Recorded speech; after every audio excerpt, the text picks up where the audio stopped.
যারা শাহবাগ করে আসছেন, যারা বাম করে আসছেন, তারা কি চান? তারা কর্তৃত্বের রাজনীতি করতে চান, যে আমার রাজ কায়েম হবে।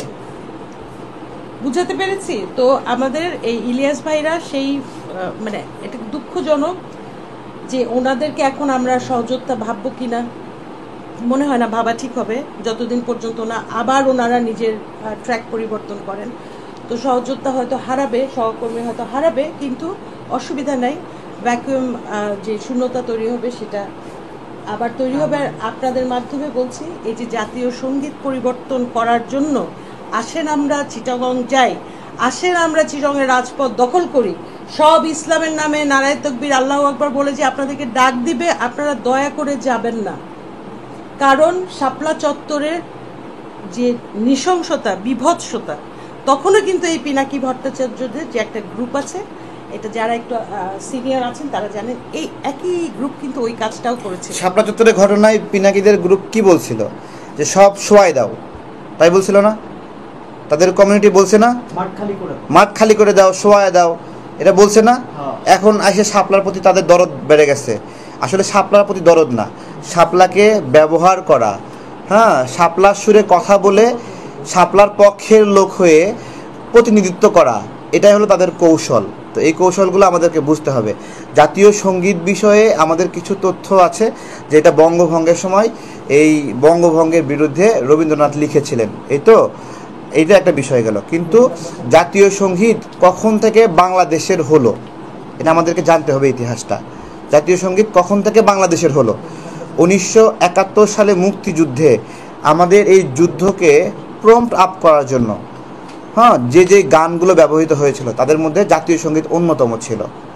সেই আমাদের পতাকা তোলার সময়ের মুহূর্ত, তারপরে এরপরে রেডিওতে বাজানো, হ্যাঁ, আমার দেশের জন্য যে গান, এই জাতীয় সঙ্গীতটা আমাদের মুক্তিযুদ্ধের সময় প্রচুর পরিমাণে আপনার হলো এটার যে একটা স্ট্রেংথ, এই স্ট্রেংথটা বঙ্গভঙ্গের সময়ে বাংলাদেশের, ওই সময় তো বাংলাদেশ নামে কোনো দেশ ছিল না, ঠিক আছে, যে ঢাকাকে কেন্দ্র করে একটা বিরোধিতা হয়েছিল বঙ্গভঙ্গ, সেই কেন্দ্র করে এটা লেখা হয়েছিল। কিন্তু এটা 1971 সালে এই বাংলাদেশ স্বাধীন হওয়ার সময় ব্যাপকভাবে চর্চিত এবং ব্যাপকভাবে এই গানটা গাওয়ার কারণে এবং এই গানের ফলে মুক্তিযুদ্ধ ত্বরান্বিত হওয়ার ফলে এর প্রাসঙ্গিকতা তৈরি হয়েছে। তখন আমরা যে জাতীয় সঙ্গীত বদলাতে চাই, তো জাতীয় সঙ্গীত না একটু বলি, ইলিয়াস পিনাকি তো এটাই, ইলিয়াস তো এটাই বলে জাতীয় সঙ্গীত বদলাতে হবে।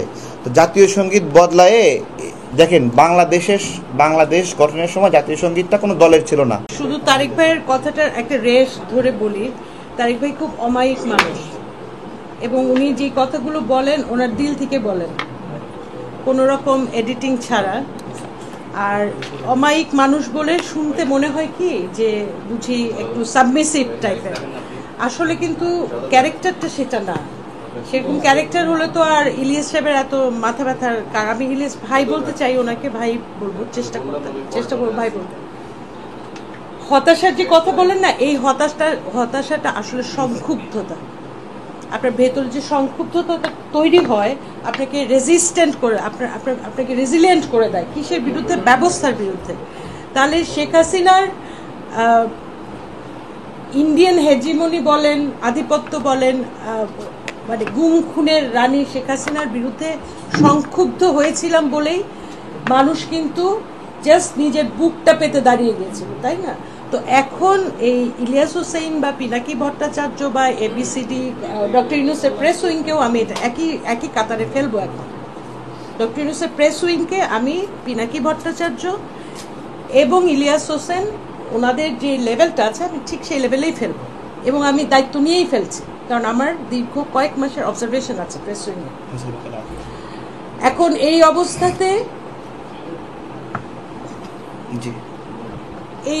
অবস্থাতে আরেকটা সিচুয়েশন তৈরি করছেন।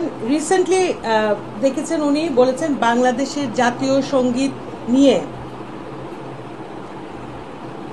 জাতীয় সঙ্গীত পরিবর্তন করতে চায়, ঠিক আছে। এই ভাইবটা কিন্তু একবার উঠেছিল 5 আগস্টের পরে শহীদ মিনারে, আপনাদের মনে আছে কিনা জানি না। তখন একদল মানে দেখতে ইসলামিস্ট সেরকম মানুষজন এই ভাইবটা তুলেছিল, কাজে দেয় না।